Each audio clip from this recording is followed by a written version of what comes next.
that's kind of the basis of, the data center networking. But, there's, small data centers, maybe on premise, a customer may have it at their commercial office location rather than in some specialized computer room data center. So we help customers define their needs.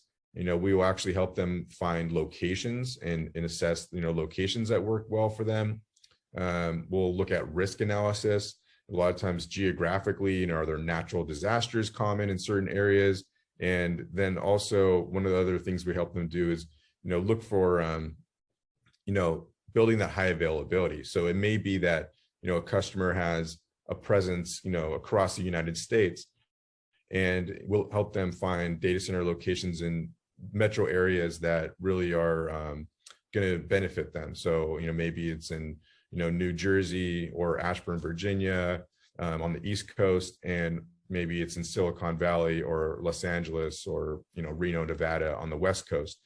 Those are, some examples of providing high availability and redundancy using multiple locations across the US.